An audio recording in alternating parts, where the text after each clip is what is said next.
Why would a decorated police officer with 20 years on the force throw away his entire career in less than 60 seconds? The answer lies in a single traffic stop on a rain-soaked Tuesday afternoon that would expose the ugliest truth about power, prejudice, and the price of underestimating someone based on the color of their skin. Officer Marcus Webb sat in his patrol car, engine idling, eyes scanning the upscale neighborhood of Riverside Heights like a predator surveying unfamiliar territory. The manicured lawns, the European luxury cars, the wrought iron gates. Everything about this place felt wrong to him, not because of the wealth itself, but because of who now possessed it. The neighborhood had changed, his partner kept saying. Too much, too fast. Webb's jaw tightened as a sleek black Mercedes with tinted windows glided past him, music thumping softly from within. His hand moved to the gear shift before his brain fully processed the decision. Behind the wheel of that Mercedes, 23-year-old Amara Thompson sang along to her favorite song, fingers tapping the leather steering wheel, completely unaware that the next 15 minutes would test everything her father had ever taught her about dignity, composure, and the reality of being black in America, no matter how much money your family had. She'd just left her volunteer shift at the youth center, her mind still on the teenage girl she'd mentored that afternoon, a girl who reminded Amara so much of herself at that age. Hungry, determined, brilliant. She was thinking about setting up a scholarship fund when the flashing lights exploded in her rearview mirror. Amara's heart sank in that familiar way. That specific combination of fear, frustration, and resignation that every black person knows intimately, regardless of their tax bracket. She signaled, slowed down, and pulled over with the careful precision of someone who'd been taught that every movement during a traffic stop could mean the difference between getting home safely and becoming a hashtag. Her father's voice echoed in her mind. Keep your hands visible, be respectful, record everything. And Amara, remember that your degrees, your accomplishments, your last name, none of it will matter to someone who's already decided what you are the moment they see your face. Officer Webb approached the vehicle with his hand resting on his belt, his body language broadcasting aggression before he'd even seen the driver clearly. When Amara lowered her window, his eyes narrowed, his expression shifting from suspicion to something uglier. License and registration, he barked, no greeting, no explanation for the stop. Amara's hands remained on the wheel. Of course, officer. May I ask why you pulled me over? Her voice was steady, calm, educated, the result of expensive schools and her mother's tireless coaching on code switching for survival. Webb's face darkened. Don't question me. I said license and registration. Now. There was something in his tone, something that made Amara's blood run cold. This wasn't about a broken taillight or a rolling stop. This was about something else entirely. She reached slowly for her purse, narrating every movement. I'm reaching for my purse now, officer. It's on the passenger seat. Webb watched her with the intensity of someone expecting a threat, his hand never leaving his belt. When Amara produced her license, the address clearly showing she lived in the neighborhood, Webb studied it with open disbelief. This your real address? He asked, his tone dripping with skepticism. Amara felt the familiar burn of anger rising in her chest, but she kept her face neutral. Yes, officer, I live here. Webb handed back her license with a sneer. Sure you do. And I suppose this is your car too, not borrowed, not stolen. The accusation hung in the air like poison gas. Amara's grip tightened on the steering wheel. It's my car, officer, registered in my name. Would you like to see the registration? What Officer Webb didn't know, what he couldn't have known from his limited, prejudiced worldview, was that the young woman he was humiliating on the side of the road wasn't just another black girl he could intimidate and dismiss. Amara Thompson was the only daughter of James Thompson, founder and CEO of Thompson Industries, a tech conglomerate worth $8 billion. James Thompson, who sat on the boards of 3 Fortune 500 companies. James Thompson, who had the mayor's personal cell phone number and had just donated $15 million to the new police community center. James Thompson, who was currently in a meeting with the chief of police discussing community relations and police reform. But even if Webb had known all of this, the tragedy was that it might not have mattered. Because this wasn't about Amara specifically. This was about what she represented to him, a challenge to his worldview, a disruption of the natural order as he understood it. How dare she drive a car worth more than his annual salary? How dare she live in a neighborhood he could barely afford to patrol? How dare she exist in spaces he'd been taught belonged to people who looked like him? Amara handed over her registration with trembling hands, not from fear but from rage. She watched Webb examine it, watched him struggle to find something, anything, to justify his stop. And then he said the words that would seal his fate. "Step out of the vehicle. I need to search your car." Amara's mind raced. She knew her rights. She knew she could refuse, but she also knew that refusal could escalate this situation in ways that might not end with her breathing. So she reached into her pocket, pulled out her phone, and with steady fingers, she did something that would change everything. She pressed a single button on her phone, a direct line to her father's office, a feature he'd insisted on installing after a previous incident where a security guard had refused to let her into her own family's building. As the call connected, as her father's assistant answered with her usual professional greeting, Amara spoke clearly into the phone.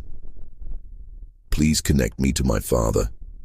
Tell him Amara has been pulled over and the officer is requesting to search my vehicle without probable cause." She kept the phone on speaker, following procedure, keeping everything transparent and recorded. Officer Webb's face went from red to pale in seconds. "Hang up that phone right now," he shouted, taking a step closer to the vehicle. But Amara held firm, her father's voice now coming through the speaker. "Amara, are you safe? Where are you?" Before she could answer, another voice joined the conversation, a voice that made Officer Webb freeze mid-step. It was Police Chief Morrison, clear as day through the phone's speaker. "Miss Thompson, this is Chief Morrison. I'm here with your father. Can you provide your location and the officer's badge number?" The color drained completely from Webb's face. He stepped back from the vehicle as if it had suddenly caught fire. The pieces were clicking together in his mind, the car, the address, the confidence, the phone call. Thompson. Not just any Thompson, the Thompson. And standing 10 feet away from him, still outside her vehicle with her hands visible and her phone on speaker, was the daughter of the most powerful black man in the state, a man who was currently sitting in his boss's office discussing police reform. But here's what made this moment truly devastating. Amara wasn't smiling. She wasn't triumphant. She looked tired, bone-tired. Because this wasn't the first time, it wouldn't be the last time. And the saddest part was that she'd needed her father's power to be treated with basic human dignity. What about all the young black women who didn't have a billionaire father's number on speed dial? What happened to them during traffic stops with officers like Webb? The sound of approaching sirens cut through the tension as Chief Morrison's voice continued through the speaker, now clipped and professional. "Officer Webb, I'm sending a supervisor to your location immediately. Do not move. Do not touch your radio. Stand exactly where you are." Amara watched as the man who'd been so aggressive moments before seemed to shrink before her eyes, the reality of his situation finally penetrating his consciousness. His career wasn't just over. His entire life as he knew it was about to implode. And he'd done it to himself in less than 5 minutes of unchecked prejudice.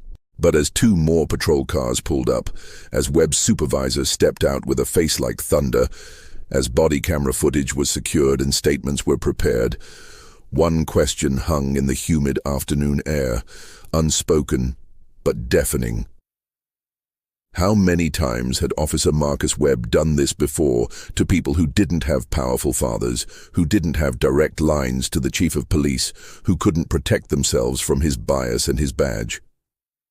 The answer came faster than anyone expected, delivered not through official channels, but through the shaking hands of Officer David Chen, Webb's former partner, who walked into Internal Affairs 40 minutes after the incident with a cardboard box full of evidence that would blow the case wide open. Chen had been waiting for this moment, dreading it, praying for it, caught in the moral quicksand that traps good people working alongside bad ones. He set the box on Lieutenant Sarah Okafor's desk and said 5 words that would unravel 3 years of systematic abuse. It wasn't just this time. Inside that box were copies of dash cam footage that Chen had secretly archived, documentation of traffic stops that Webb had deliberately failed to report, and a small notebook, Webb's own handwriting, containing a list of what he called problem vehicles in upscale neighborhoods, each entry noting the race of the driver and whether they belonged in the area. Chen's voice cracked as he explained how he'd watched Webb's behavior escalate over the years, how casual comments about those people moving in had evolved into pretextual stops, how stops had evolved into searches, how searches had evolved into arrests based on nothing more than Webb's conviction that certain people didn't deserve to exist in certain spaces. Meanwhile, Amara sat in her father's downtown office, 50 floors above the city, staring out at a skyline that suddenly felt less like an empire and more like a fragile illusion. James Thompson stood beside her, one hand on her shoulder, his usually commanding presence diminished by the helplessness of a father who'd built a fortune, but couldn't protect his daughter from the casual cruelty of prejudice. He'd given her everything. The best schools, worldwide travel, fluency in 3 languages, connections to world leaders, and none of it had mattered during those 5 minutes on the side of the road. The silence between them was heavy with things they'd both always known, but never fully acknowledged. "How many times?" James finally asked, his voice barely above a whisper. Amara turned from the window, her eyes red but dry. She'd learned long ago that tears were a luxury she couldn't afford in moments like these. "This year, 4 times?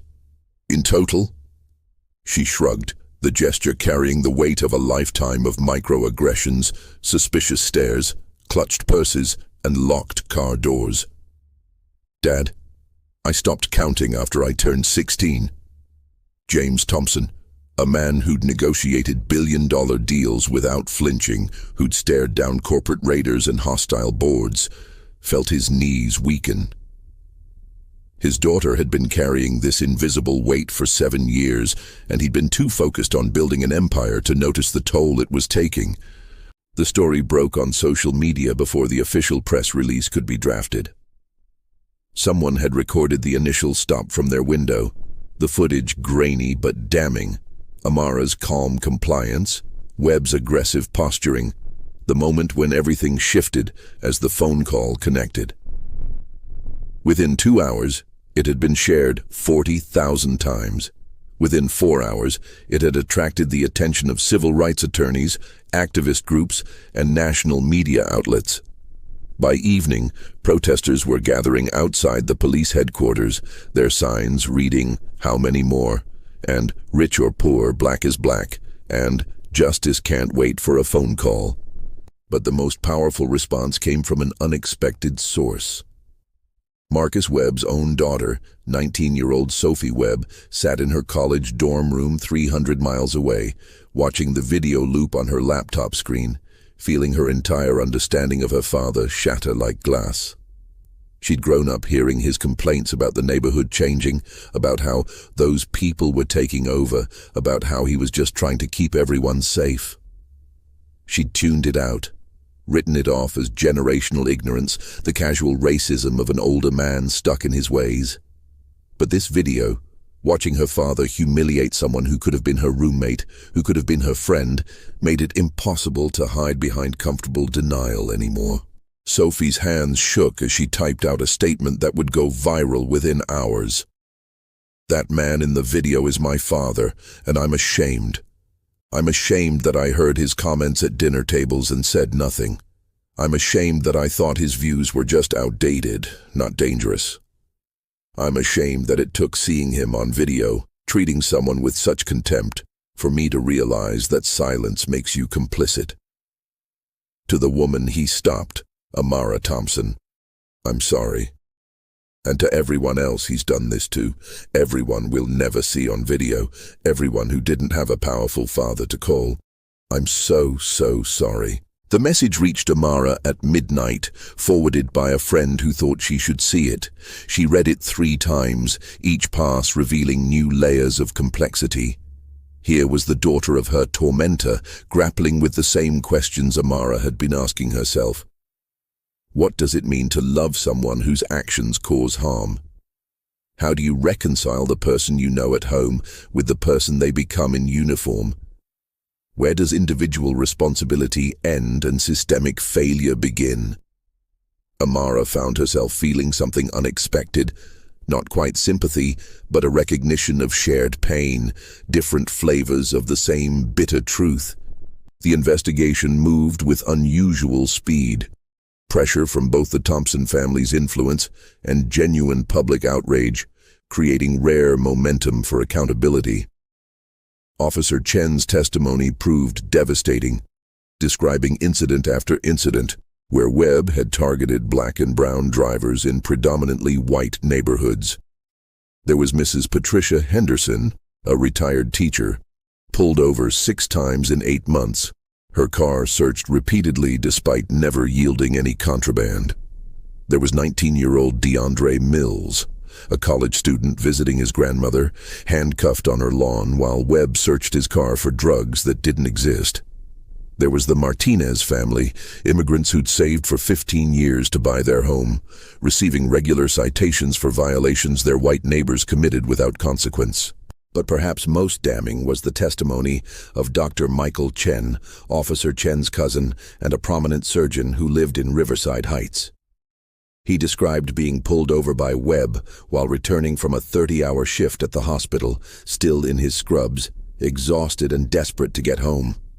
Webb had questioned his ownership of his vehicle, demanded to see proof he lived in the neighborhood, and when Dr. Chen had produced both his license and hospital credentials, Webb had sneered, "Must be nice, playing dress-up in a costume, pretending you're better than everyone else."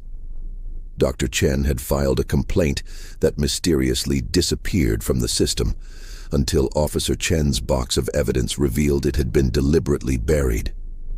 The pattern was undeniable, the evidence overwhelming. Marcus Webb wasn't a good cop having a bad day. He was a predator who'd been operating freely for years, protected by a system designed to shield officers from accountability, enabled by the silence of colleagues who'd witnessed his behavior but lacked the courage to challenge it. The question wasn't whether Webb would lose his job. That was inevitable now. The question was how many other Marcus Webbs were still out there, still pulling people over, still wielding badges like weapons against people they'd decided didn't belong. 3 days after the incident, Amara did something that surprised even her father. She requested a meeting with Sophie Webb. The 2 young women sat in a neutral coffee shop, chosen carefully to be neither in Riverside Heights nor near the Webb family's modest suburban neighborhood. The silence between them stretched uncomfortably at first, both uncertain how to navigate this strange intersection of their lives. Finally, Sophie spoke, her voice thick with emotion. "I don't know what I'm supposed to say. Sorry feels pathetically inadequate." Amara stirred her coffee, watching the cream swirl into dark liquid, thinking about how easy it was to mix some things and how impossible to separate them again. "I didn't ask to meet you so you could apologize for your father's actions. You're not responsible for what he did." Sophie's eyes filled with tears. "But I am responsible for what I didn't do. All those dinners, all those comments, all those times I could have pushed back and didn't, because it was easier to stay quiet." What happened next would become central to the broader conversation sparked by the incident. Amara leaned forward, her voice gentle but firm. "You're responsible for what you do now, what you do tomorrow, what you do when the cameras are gone and the hashtags have moved on to the next outrage. That's what matters." It was a moment of grace that neither of them had expected, a small bridge built across a chasm of pain and complicity, not to excuse or forget, but to acknowledge that dismantling racism required work from everyone, especially, those who benefited from it. Back at police headquarters, Chief Morrison faced his own reckoning. The investigation had revealed systematic failures far beyond one officer's prejudice, a culture that protected bad cops, a complaint process designed to discourage rather than encourage accountability, and training programs that taught officers to see certain neighborhoods and certain people as inherently threatening. Morrison stood before the city council, his career in jeopardy, and made a choice that would define his legacy. He didn't defend the department.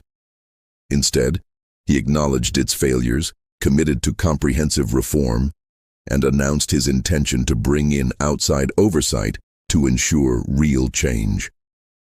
But perhaps the most significant development came when Amara stood before news cameras, her father beside her but slightly behind. A deliberate choice that spoke volumes about whose voice needed to be centered in this moment. She didn't speak about her father's wealth or power. She didn't name-drop his connections or her own privileges. Instead, she spoke about every person who'd experienced what she had, but lacked the resources to fight back. Every driver who'd been profiled and searched and humiliated without consequence. Every family living with the constant anxiety of knowing that a simple traffic stop could turn deadly. Her voice shook not with fear, but with righteous anger, as she announced the establishment of the Fair Treatment Legal Fund, a foundation that would provide free legal representation to victims of police misconduct, funded by an initial $50 million commitment from Thompson Industries. As the press conference ended and the cameras switched off, Amara felt something shift inside her. The incident with Officer Webb had started as a violation, a trauma, another entry in a long ledger of indignities. But in the days since, it had transformed into something else. Not a wound that would simply heal and fade, but a catalyst that had revealed both the depth of the problem and the possibility of change. The weight hadn't lifted from her shoulders, but she was no longer carrying it alone. The turning point came 6 weeks later, in the form of an unmarked manila envelope that arrived at Amara's office with no return address. Inside were copies of internal police documents that should never have left the department, performance reviews, disciplinary records, and most troubling of all, a 3-year-old memo from a sergeant named Robert Dalton that outlined concerns about Marcus Webb's conduct and recommended immediate retraining and psychological evaluation. The memo had been filed, reviewed, and ultimately dismissed by someone higher up the chain. Someone who'd decided that Webb's behavior, while concerning, didn't warrant intervention. Someone whose signature appeared at the bottom of the page in neat, careful script. Deputy Chief Thomas Richardson, now retired and living comfortably on a full pension in Florida. Amara sat alone in her office long after everyone else had gone home. The documents spread across her desk like pieces of a puzzle that revealed a picture far uglier than she'd imagined. This wasn't just about one racist cop. This was about an institutional decision to protect that cop, to allow him to continue operating despite clear warning signs, to prioritize the department's reputation over public safety. The memo described incidents remarkably similar to what Amara had experienced: unjustified stops, searches based on racial profiling, complaints that had been filed and subsequently buried. And Richardson had known.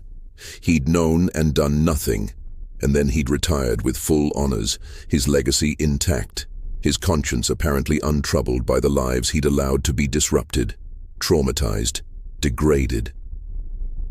The discovery sent Amara down a rabbit hole of research that consumed her nights and weekends. She began connecting with other victims through the legal fund, hearing their stories, documenting patterns that stretched back not 3 years, but decades. There was Raymond Foster, now 58, who'd been repeatedly harassed by officers in the 80s and 90s when he'd first bought property in what was then an all-white neighborhood. There was Grace Liu, who'd experienced similar treatment in the early 2000s. Her complaints met with suggestions that perhaps she'd be more comfortable living elsewhere. The names changed, the officers changed, but the underlying message remained constant. You don't belong here, and we will make you pay for trying to belong. What disturbed Amara most was discovering how many of these victims had tried to fight back through official channels and been systematically discouraged. Complaint forms that mysteriously went missing. Internal affairs investigators who approached interviews with barely concealed skepticism. Legal battles that dragged on for years, draining resources and emotional energy until victims simply gave up. The system wasn't broken, it was working exactly as designed, protecting itself from accountability, wearing down anyone who dared to challenge it. And people like Richardson moved through it like sharks through water, advancing their careers while leaving destruction in their wake.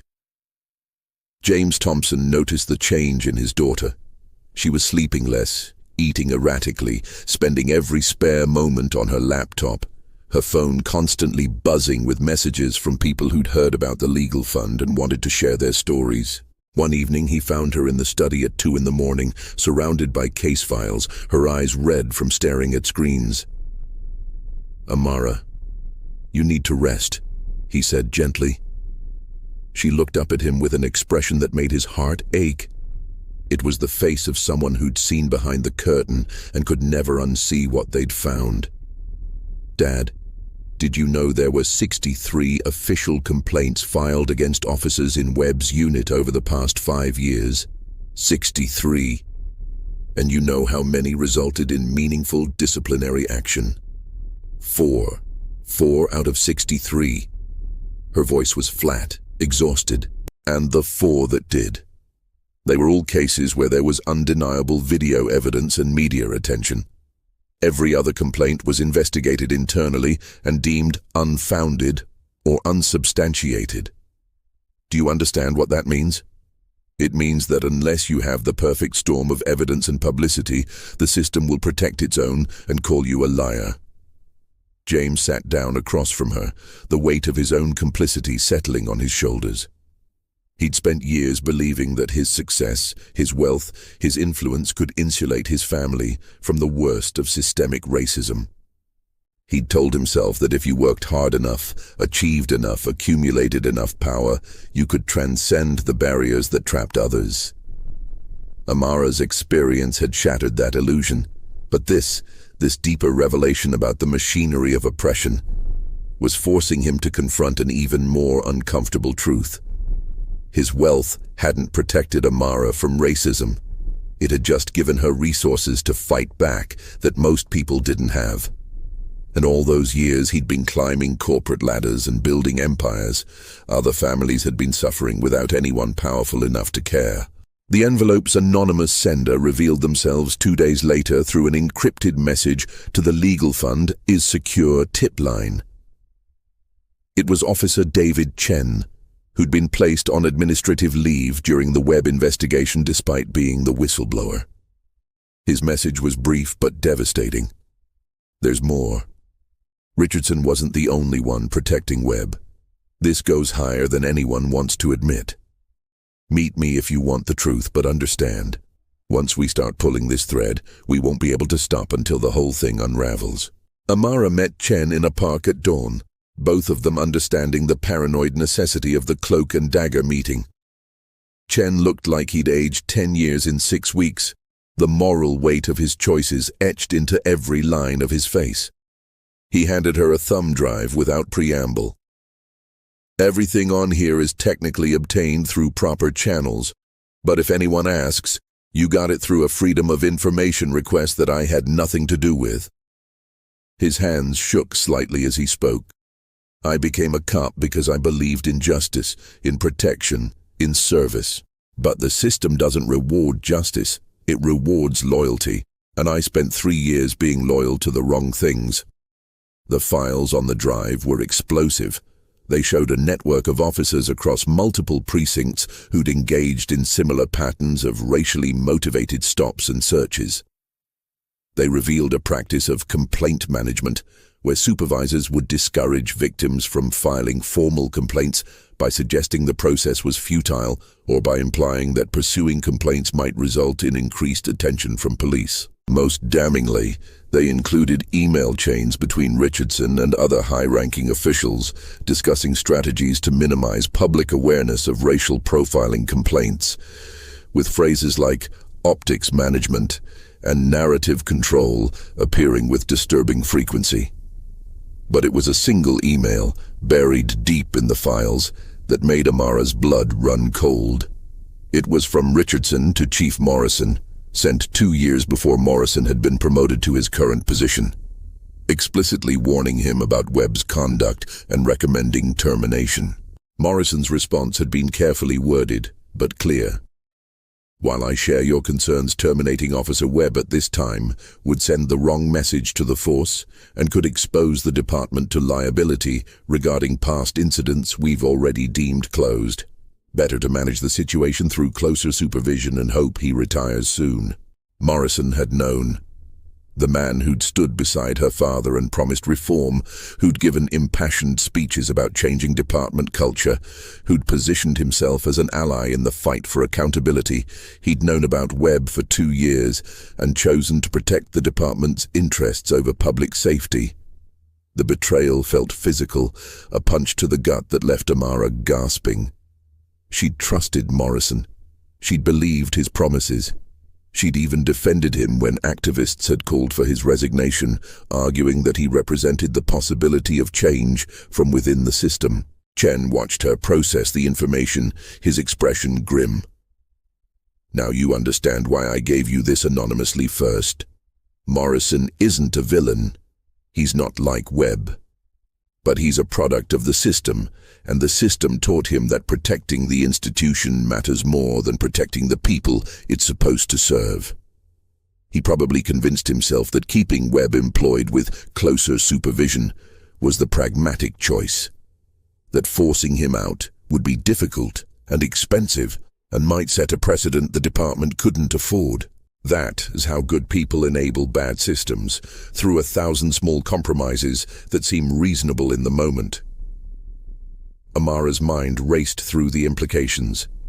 If she released these files, Morrison would be finished. The reform efforts he'd initiated, the new training programs, the Citizen Oversight Board, the body camera expansion, all of it would be tainted by his failure to act on Webb earlier. The department would likely face federal investigation, massive lawsuits, a complete loss of public trust. Part of her wanted exactly that. Wanted to burn down the whole corrupt structure and salt the earth. But another part, the part that had spent weeks working with Morrison on reform initiatives, wondered if destroying him now would ultimately hurt the people they were trying to help. She met with her father and the legal fund's attorney that evening, laying out everything she'd learned. The attorney, a woman named Diane Foster, who'd spent 30 years fighting police misconduct cases, listened with the weary recognition of someone who'd seen this pattern countless times before. Here's what will happen if you release these files, Diane said, her voice matter of fact. Morrison will resign or be fired. The department will go into crisis mode. Any reforms in progress will stall. The union will use this as evidence that the anti-police agenda is destroying good officers' careers. And 6 months from now, once the news cycle has moved on, nothing will have fundamentally changed except that a lot of lawyers will be richer from the lawsuits. So what are you saying? Amara asked, frustration bleeding into her voice. That we should do nothing? That we should let Morrison's complicity slide because actually holding people accountable is too messy? Diane leaned forward, her gaze intense. I'm saying that accountability without strategy is just revenge, and revenge doesn't create lasting change. Morrison failed to act on Webb, yes, but he's also the first chief in 20 years who's been willing to admit the department has problems and take concrete steps to address them. If we destroy him now, he'll be replaced by someone who learned the lesson that trying to reform the system will only get you crucified. James Thompson, who'd been silent throughout the discussion, finally spoke. So what do we do? Because sitting on this information, knowing what we know, feels like its own form of complicity. It was Amara who answered, an idea forming even as she spoke. We don't sit on it. We use it as leverage. We go to Morrison privately, show him what we have, and give him a choice. He can either lead real substantive reform with outside oversight and complete transparency, or we release everything and let the chips fall where they may. We make him understand that his legacy depends on what he does now, not what he failed to do before. The meeting with Morrison was scheduled for the following week, but word of Amara's investigation leaked before then, not to the media but to someone more dangerous. Marcus Webb, facing termination and possible criminal charges, heard through department back channels that documents from his file were being circulated. In his mind, distorted by years of unchallenged prejudice and recent humiliation, Amara Thompson had become the source of all his troubles. If she'd just accepted the stop, just shown proper deference, just known her place, none of this would have happened. His career would be intact, his reputation unblemished, his worldview undisturbed. Webb showed up at one of the legal fund's community intake sessions, claiming he wanted to apologize.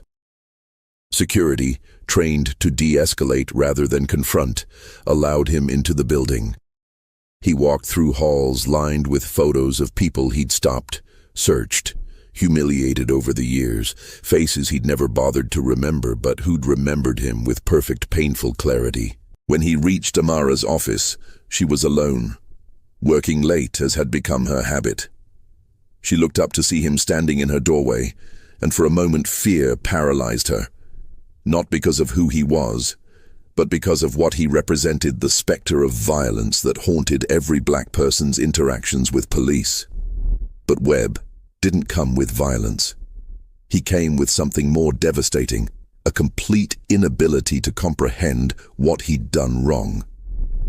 "I don't understand," he said, his voice carrying genuine confusion. "I was doing my job, keeping the neighborhood safe. That's what everyone wanted, a safe neighborhood. And now my life is destroyed because I pulled you over, because I asked some questions. Where's the justice in that?" Amara stared at him, recognizing in that moment the true depth of the problem. Webb wasn't lying. He genuinely believed he'd been performing a service, that his suspicion of her was justified, that her refusal to accept his authority without question was the real transgression. She took a breath, steadying herself. "Officer Webb, you pulled me over because you saw a black woman driving an expensive car in a neighborhood you thought she didn't belong in. Not because I broke any law. Not because my car matched a description. Because you decided I didn't belong, and you wanted to remind me of that. And when you learned who my father was, you weren't sorry for what you'd done. You were sorry you'd done it to someone with power to fight back. That's not keeping anyone safe. That's abuse of authority driven by prejudice, and it doesn't matter if you understand that or not. The impact is the same." Webb's face hardened, the moment of vulnerability closing like a door. "You people," he started, and then caught himself. But the words hung in the air, completing themselves in Amara's mind. "You people with your expensive cars and your victim mentality, and your inability to just follow simple instructions. You people who make everything about race when really it's about respect for authority. You people who are destroying good cops' lives with your cameras and your complaints and your refusal to stay in your place." The sentence didn't need to be finished. They both knew how it ended. As Webb left her office, escorted out by security who'd finally realized something was wrong, Amara felt something shift inside her. The encounter had crystallized a realization that had been forming for weeks. This wasn't a problem that could be solved through individual accountability alone, because people like Webb couldn't see their own prejudice, couldn't recognize how their actions perpetuated harm. The system had taught them that their suspicions were justified, their authority absolute, their judgment infallible. Changing that required more than firing bad cops or reforming complaint processes. It required dismantling and rebuilding the entire relationship between police and communities, and that was a project that would take years, maybe decades, maybe generations. But standing in her office, her hands still shaking from the encounter with Webb, Amara also felt something else. Determination. Because hard didn't mean impossible, and long didn't mean pointless. Every revolution started with someone deciding that the way things were wasn't the way things had to be. And if her father's money and power and influence could be leveraged to create lasting change, to build systems that protected everyone, regardless of whether they had billionaire parents on speed dial, then maybe, just maybe, something good could come from the worst day of her life. The news of Webb's unauthorized visit to Amara's office reached Chief Morrison within the hour, delivered by a nervous deputy who'd intercepted security footage and understood immediately that the situation had escalated beyond anyone's control. Morrison sat in his darkening office, watching the recording of Webb walking through those halls, seeing the defeated slope of his shoulders, the desperate confusion on his face, and recognizing something he'd seen before in officers who'd crossed lines they couldn't uncross. Webb wasn't done. Men like him, when cornered, when stripped of the identity they'd built around their badge and their authority, didn't simply accept defeat. They either imploded or exploded, and Morrison had learned through bitter experience to recognize the difference. He made 2 phone calls. The first was to his captain, ordering immediate psychiatric evaluation and weapon confiscation for Webb. A move that should have been made weeks ago but had been delayed by union negotiations and procedural red tape. The second call was to James Thompson, his voice tight with urgency.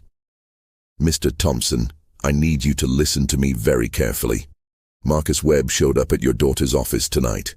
He's unstable, he's armed as far as we know, and I have reason to believe he's not finished with this situation. I'm sending protective detail to your home and to Amara's residence immediately. Do not refuse this. Do not tell me you have private security. This is different." The detail arrived at Amara's apartment at midnight. 2 officers who kept their distance but made their presence known. Their patrol car visible from her window. A constant reminder that safety was now something that required armed guards. She stood at that window long after they'd taken position, watching the city lights blur and sharpen through tears she'd been holding back for weeks. This was what victory looked like in her world. Not justice, not peace, but armed protection from a man whose hatred she'd had the audacity to challenge. She thought about all the other victims who'd never get this protection, who'd simply have to live with the fear, and the unfairness of it threatened to crush her. Sophie Webb learned about her father's visit to Amara's office through a text from her mother, a message that was equal parts warning and plea. "Your father isn't well. He's not sleeping, barely eating, says things that don't make sense. I'm scared of what he might do." Sophie sat in her dorm room, that same space where she'd first watched the video of her father's traffic stop, and felt the foundations of her world complete their collapse. The man who'd taught her to ride a bike, who'd coached her soccer team, who'd proudly attended every school performance. That man was somewhere inside the person who'd harassed an innocent woman and then shown up at her workplace in what could only be described as intimidation or worse. How did you mourn someone who was still alive but had become unrecognizable? She drove home that weekend. A 4-hour trip that she made in silence, her mind cycling through memories and trying to identify the moment when her father had transformed from flawed but loving parent to someone capable of causing real harm. But there was no single moment, she realized. It had been a slow accumulation of unchallenged beliefs, a career spent in an echo chamber that reinforced his worst instincts, a system that rewarded his prejudice with promotions and protected him from consequences. Her father hadn't suddenly become racist. He'd always been this way. She'd just been too comfortable, too privileged, too invested in maintaining her idealized version of him to see it clearly. The house she'd grown up in felt like a crime scene, though no crime had been committed within its walls yet. Her mother moved through the rooms like a ghost, tidying things that were already tidy, her hands needing occupation to keep from shaking. Her father sat in his garage workshop, supposedly working on some project, but really just staring at nothing, his face carved from stone. When Sophie tried to talk to him, he looked at her with eyes that didn't quite focus and said, "They took everything from me. My career, my reputation, my pension, all because I did my job. And now they want me to just accept it? To apologize for protecting people?" Sophie felt ice run through her veins. "Dad, you didn't protect anyone. You profiled people.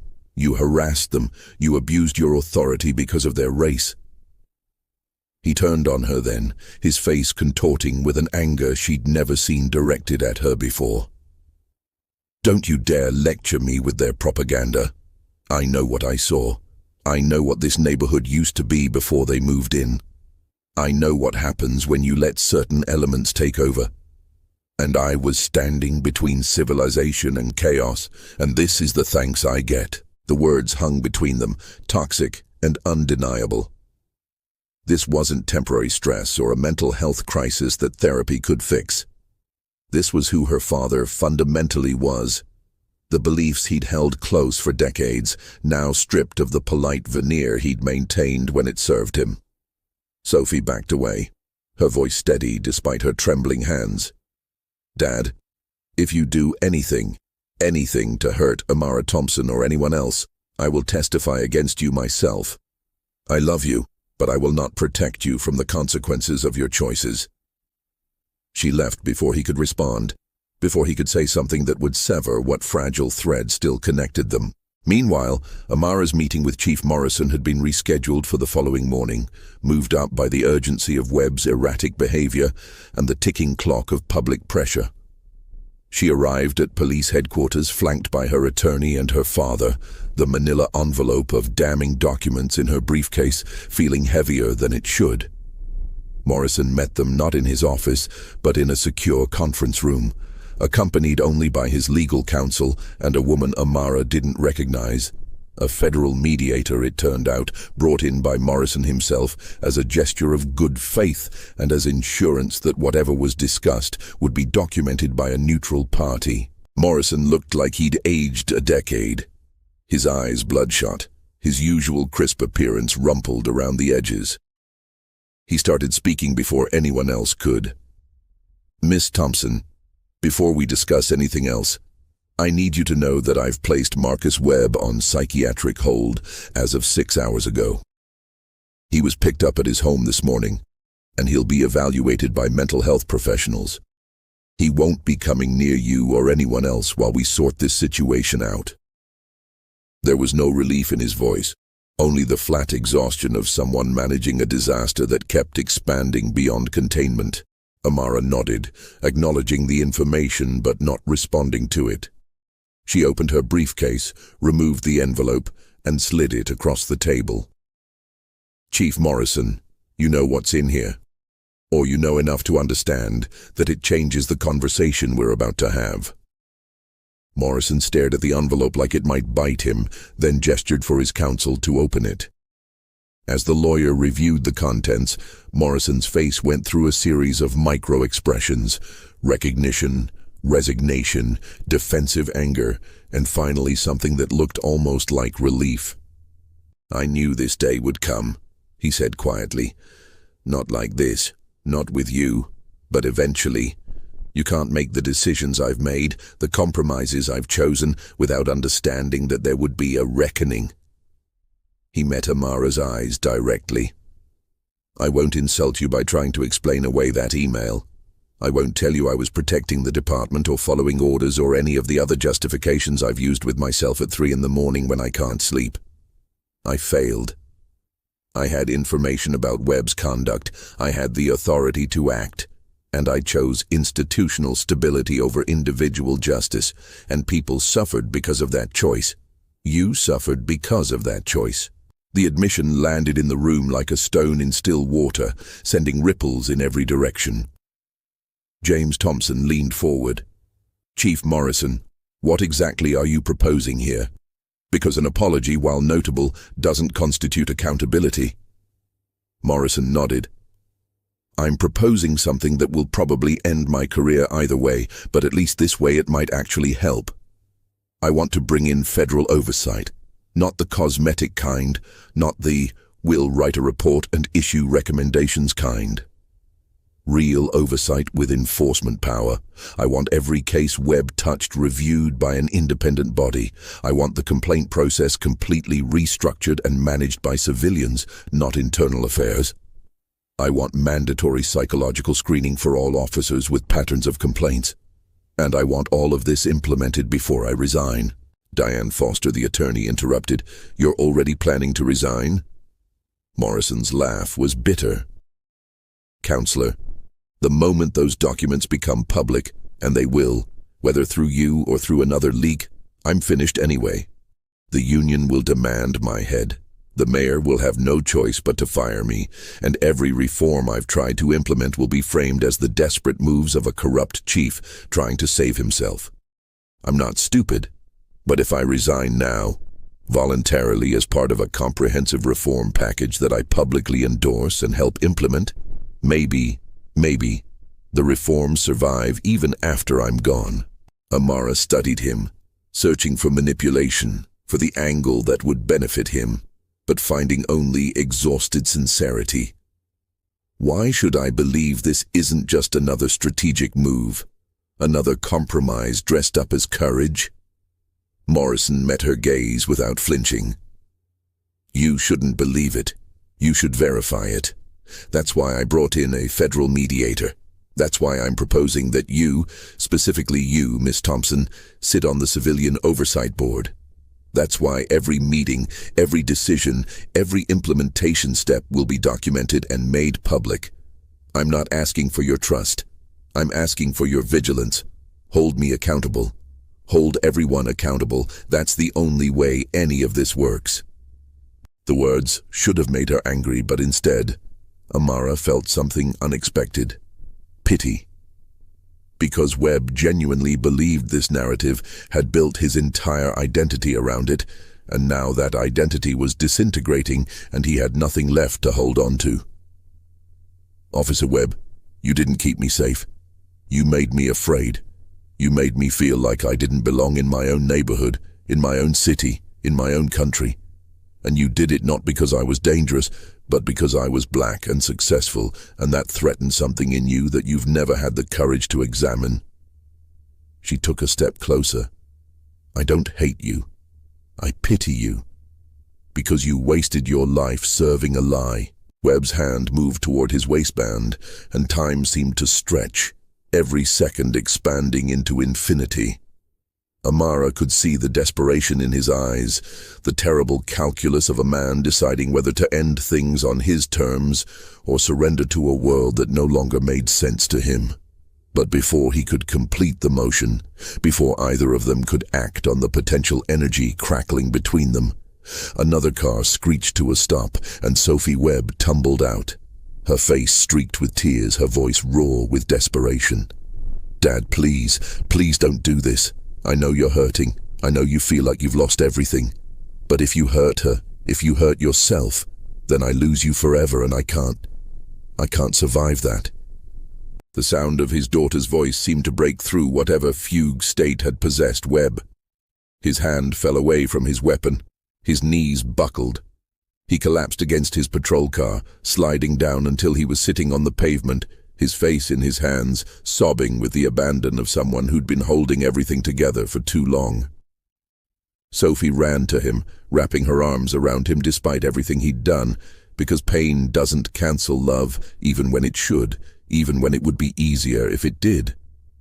She held her father while he broke apart, and Amara watched this intimate devastation, this moment of human fragility, and understood that there were no clean villains in this story, just broken people perpetuating broken systems. Police cars arrived with sirens wailing, officers pouring out with weapons drawn, shouting commands that seemed to come from far away. Amara raised her hands instinctively, that familiar fear response, before remembering that this time she wasn't the threat. Webb was taken into custody without resistance, his body limp as officers led him to a squad car, his eyes empty of everything that had animated him before. Sophie stood alone in the street, watching her father disappear, and Amara found herself walking over, standing beside her in shared silence. Two women on opposite sides of tragedy, bound together by their proximity to its epicenter. "I'm sorry," Sophie finally said, the words inadequate but necessary. "For him. For what he put you through. For not seeing it sooner. For not doing more to stop him." Amara nodded slowly. "Your apology means something, but it can't undo what happened. The best thing you can do now is make sure his hatred doesn't continue through you, through your children, through the people you influence. That's how we break these cycles, one person at a time, deciding to be better than what they were taught." Sophie looked at her with something like wonder. "How are you not angry? How are you capable of anything except rage right now?" Amara smiled sadly. "I am angry. I'm furious. But anger without direction is just poison you drink hoping someone else will die. My anger has to become action, change, progress. Otherwise your father wins because he'll have succeeded in making me smaller, harder, less capable of hope." She paused, choosing her words carefully. "Besides, I learned something tonight. Your father isn't powerful. He never was. Real power isn't the ability to intimidate or control or instill fear. Real power is the ability to transform suffering into purpose, and that's something no one can take from me." The next morning, Chief Morrison held a press conference that would be replayed and analyzed for months afterward. He stood without notes, without the usual protective barriers of podiums or prepared statements, and laid out everything. His failure to act on Webb, the systemic problems that had enabled racial profiling for decades, and most importantly, the comprehensive reform package that would be implemented immediately with full civilian oversight and federal monitoring. He announced his resignation effective in 6 months, time enough to ensure the reforms were properly established, but not so long that he could derail them to protect his legacy. And then he did something unprecedented. He publicly apologized to Amara Thompson and to every other victim of police misconduct, naming them specifically, acknowledging their suffering without hedging or qualification. The reaction was explosive and divided. Some celebrated Morrison's accountability as a model for how institutions should respond to failure. Others condemned it as too little too late, argued that resignation wasn't enough, demanded criminal charges for his complicity. Activists debated whether accepting the reform package meant compromising on justice or securing tangible progress. Editorial boards wrote competing think pieces. Social media erupted into the familiar tribal warfare where nuance went to die. But beneath the noise, something subtle was shifting.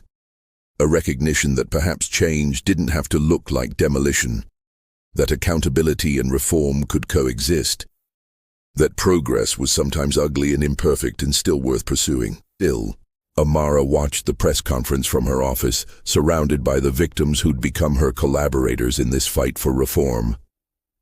When Morrison finished speaking, when the press began their shouted questions, she turned to the people gathered around her. Dr. Chen, Mrs. Henderson, young DeAndre Mills, Raymond Foster, Grace Liu, and dozens of others whose names hadn't made headlines, but whose experiences had shaped this moment. "This is just the beginning," she said quietly. "The real work starts now. Monitoring implementation, holding people accountable, making sure this doesn't just become another broken promise. Are you ready?" The room responded not with cheers, but with nods, with determined faces. with the sober understanding that came from years of disappointment tempered by fragile new hope. The legal fund expanded beyond anyone's initial vision. What had started as an organization to provide legal representation became a comprehensive police accountability watchdog, staffed by victims who understood intimately how systems failed and what needed to change. They monitored every reform implementation milestone, published quarterly scorecards on progress, flagged backsliding immediately and publicly. They created a database of officer complaints that was searchable and transparent, ending the practice of problematic officers simply moving to new departments with clean slates. They provided training for communities on their rights during police encounters, recorded incidents, and most importantly, gave people who'd been brutalized by the system a place to channel their trauma into meaningful action. 6 months later, on the day Chief Morrison officially stepped down, Amara attended his final address to the department. She went not because she'd forgiven him, forgiveness was too simple a concept for something this complex, but because she needed to witness the completion of this chapter. Morrison's speech was brief, stripped of the usual self-congratulation that marked such occasions. He spoke about the officers who'd served with honor, about the difficulty of the work they did. But he also spoke unflinchingly about the culture he'd failed to change quickly enough, the complaints he'd dismissed, the victims he'd failed to protect. His voice broke only once, when he acknowledged that his legacy would be defined not by his years of service, but by his delayed action on Marcus Webb, and that he'd earned that judgment. After the ceremony, Morrison approached Amara privately, his uniform replaced by civilian clothes that made him look smaller somehow. "I don't expect your approval or your absolution," he said. "But I want you to know that watching you these past months, watching you transform pain into purpose, watching you build something lasting from ashes, it's taught me more about leadership than my entire career did. You didn't have to give me the chance to try to make this right. You could have destroyed me and been justified in doing so. The fact that you chose a harder path, one that prioritized change over vengeance, that's real courage." Amara considered her response carefully. "Chief Morrison, I didn't give you a chance to make things right for your benefit. I did it for everyone who can't afford to wait another decade for reform while institutions protect themselves. I did it because practical progress matters more than performative justice. But don't mistake pragmatism for forgiveness. You failed when it mattered most, and people suffered because of it. The reforms you've helped implement don't erase that. They just mean your failure won't be the final word of your career." She paused. "I hope you spend your retirement thinking about all the Marcus Webbs you could have stopped before they created more victims. I hope that weighs on you, because it should." They sat in comfortable silence, father and daughter, separated by generational perspectives, but united by love and shared commitment to something larger than themselves. James eventually spoke again, softer now. "Do you ever regret it? Not fighting back, I mean, you did that brilliantly. But the cost, the trauma, the way it changed you? If you could go back and somehow avoid that traffic stop, never experience what Webb put you through, would you?" It was a question Amara had asked herself countless times, usually at 3 in the morning when sleep wouldn't come and memories played on loop. "I hate what he did to me," she said slowly. "I hate the fear, the violation, the way it stripped away my sense of safety. I hate that I still tense up when I see police cars, that I still have to consciously relax my grip on the steering wheel, that part of my brain is always calculating threat levels and escape routes. I wouldn't wish that on anyone, and I'm angry that it happened to me." She paused, gathering her thoughts. "But I also know that my suffering created cracks in a system that crushes people every day. Those cracks let in light. They let in accountability. They let in hope for people who had none. So no, I wouldn't go back and avoid it, because that would mean leaving all those other victims in darkness. My pain mattered. Not because suffering is noble, but because I refused to let it be meaningless." The Legal Fund's third anniversary gala was held in a renovated warehouse in the part of town that gentrification had bypassed. A deliberate choice to stay rooted in the communities most affected by police misconduct. The room filled with an unlikely mixture: activists and attorneys, victims and advocates, formerly hostile police officers who'd been transformed by the reform process, and even a few politicians who'd learned that authentic engagement with communities meant more than photo opportunities and empty promises. Officer David Chen attended with his family, his sacrifice 3 years ago having cost him his career, but given him something more valuable: the ability to sleep at night knowing he'd chosen morality over comfort. Amara took the stage not to celebrate victories, but to acknowledge how far they still had to go. She spoke about the officer in another city who'd choked a man to death over a counterfeit bill, about the woman shot in her own home while sleeping, about the 12-year-old killed within seconds of police arrival, his childhood stolen by split-second assumptions rooted in racial bias. She spoke about how their local reforms, meaningful as they were, existed in a nation where such incidents continued with horrifying regularity, where hashtags accumulated like tombstones, where the same conversations happened on endless loop without fundamental transformation. "We've changed some policies," she said, her voice carrying across the hushed room. "We've created oversight mechanisms. We've held some people accountable. And that matters. It matters desperately to the people who might not become victims because of these changes. But let's not pretend we've solved anything. We've planted seeds in poisoned soil and spent 3 years trying to nurture them while the poison is still there, still seeping in, still killing roots before they can grow strong. Real change, the kind that means black children don't have to fear the people supposed to protect them, that requires more than reform. It requires revolution in how we think about public safety, about community, about who we've been taught to see as threatening and why." The room erupted not in applause, but in the kind of sustained, respectful silence that indicated people were actually processing rather than just reacting. When Amara finished, when she stepped off the stage, she was immediately surrounded by people wanting to share their stories, to thank her, to ask how they could help. But one person hung back, waiting until the crowd thinned before approaching. It was Sophie Webb, now in her final year of law school, her father's legacy written in the determined set of her jaw and the fierce intelligence in her eyes. "I defended my first client yesterday," Sophie said quietly. "A young black man pulled over for a broken taillight who was searched without consent and arrested when he objected. The charges were bullshit, resisting arrest, which is what they always charge when they have nothing real. I got the case dismissed, got the arresting officer flagged for additional review, and watched my client walk out of that courtroom free." Her voice trembled, and all I could think was, how many times did my father do this to someone? How many lives did he damage that can never be repaired? I can spend my entire career fighting these cases and never balance the scales of what he did. Amara shook her head gently. "You're not responsible for balancing your father's scales. That's not how justice works, and it's not how healing works. You're responsible for your own choices, your own actions, your own impact. And from what I've seen, you're choosing to be part of the solution. That's enough. That has to be enough, or we'd all be crushed by the weight of inherited guilt." Sophie's eyes filled with tears. "I still love him, you know.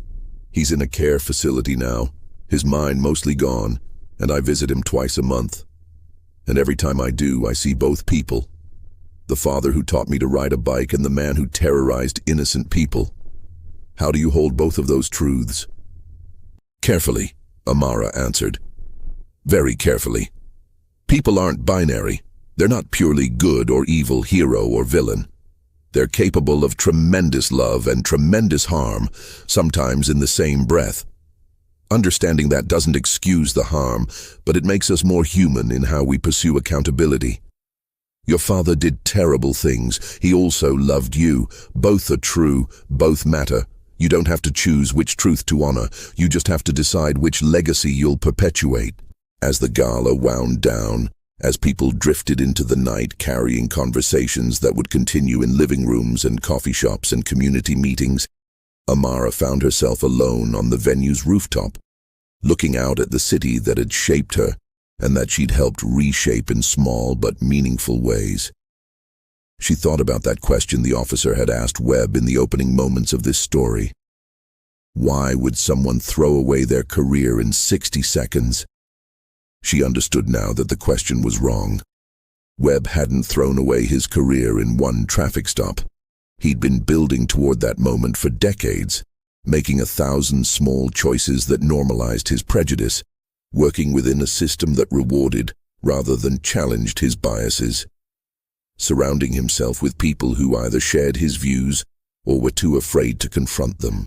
The real question wasn't about that single moment of obvious misconduct. The real question was about all the moments before it, all the times someone could have intervened, could have challenged, could have refused to be complicit. The real question was about Officer Chen taking 3 years to find his courage, about Morrison prioritizing institutional protection over individual justice, about Sophie hearing her father's racist comments and staying silent, about every person who'd witnessed wrong and chosen comfort over confrontation. The real question was about how many Marcus Webbs were created by collective silence, by systems designed to avoid accountability, by cultures that valued loyalty over morality. And the answer, Amara realized, wasn't about punishment or revenge. It was about building different systems, creating different cultures, making different choices possible for people who came after. It was about ensuring that the next Officer Chen didn't have to wait 3 years to speak up, that the next Chief Morrison understood accountability as strength rather than weakness, that the next Sophie Webb had the tools to recognize and challenge prejudice in real time rather than hindsight.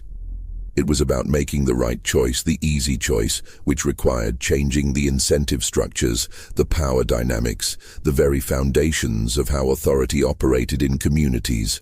A text message lit up her phone. The young woman she'd mentored years ago, now a sophomore at Howard University, sending a photo of herself at a campus protest for police reform. The caption read, "You taught me that pain without purpose is just suffering. But pain transformed into action is revolution. Thank you for showing me how to channel rage into change. I'm following your path." Amara smiled, feeling the weight of responsibility and possibility in equal measure. She wasn't anyone's savior, wasn't anyone's hero, was just someone who'd refused to let injustice have the last word, and had been fortunate enough to have resources that amplified her refusal. She typed back, "Don't follow my path. Blaze your own. Take what worked, improve what didn't, and push further than I could. Every generation's job is to exceed what came before, make me obsolete. That's how we win." She hit send and pocketed her phone, taking one last look at the city before heading back downstairs. Tomorrow would bring new cases, new challenges, new instances of the system failing the people it claimed to serve. But tomorrow would also bring people like that college sophomore, like Sophie Webb, like Officer Chen, like every person who'd attended tonight's gala with genuine commitment to being part of change rather than obstacles to it. Amara walked to her car. No longer the Mercedes that Webb had profiled, but a sensible hybrid that reflected her values more than her bank account. She drove home through streets made safer, marginally, imperfectly, but measurably safer by the work she'd helped catalyze.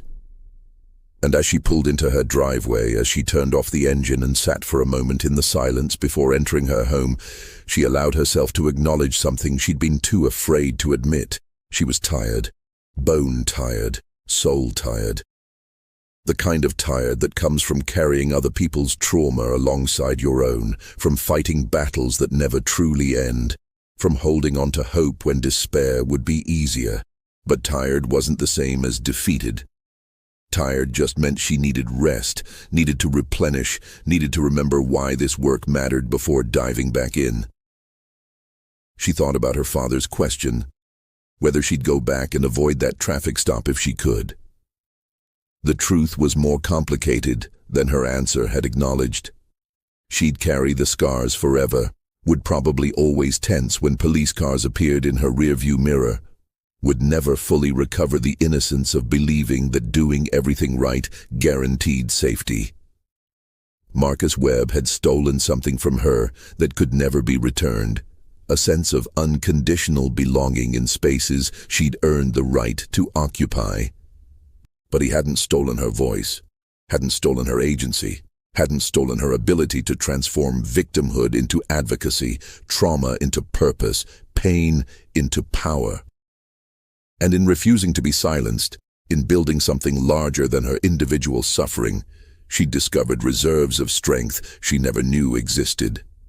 Not the strength to avoid being hurt, no one had that, but the strength to refuse letting hurt define her, to insist that her narrative wouldn't end with what was done to her, but with what she chose to do in response. The porch light flickered on, triggered by her approach, illuminating the doorway to her sanctuary, the space she'd created that was entirely hers and utterly safe. Tomorrow, she'd wake up and return to the fight. But tonight, she'd rest in the knowledge that change was possible, that systems could be challenged, that individual courage multiplied by collective action could move mountains even when those mountains seemed immovable. Tonight, she'd allow herself to believe that the arc of the moral universe really did bend toward justice, not on its own, not inevitably, but because people like her grabbed that arc with both hands and pulled with everything they had, refusing to let go until it bent in the right direction. And maybe, just maybe, that was enough. Not perfect, not complete, not the revolution that was needed but couldn't be achieved in a single lifetime. Just enough. Enough to pass the torch to the next generation with the fire still burning, still capable of illuminating darkness, still hot enough to forge new tools for dismantling old injustices. Enough to know that her suffering, senseless and cruel as it had been, had created ripples that would reach shores she'd never see, affecting lives she'd never know, proving that one person deciding to stand up could start chain reactions that changed everything. She unlocked her door, stepped inside, and closed it behind her, sealing out the world for a few hours of peace.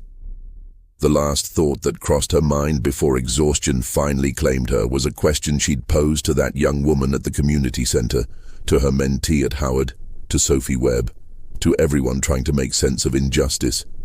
What will you do with your pain? Will you let it calcify into bitterness, or will you alchemize it into action? Will you carry it as a weight that bows your back or as fuel that propels you forward?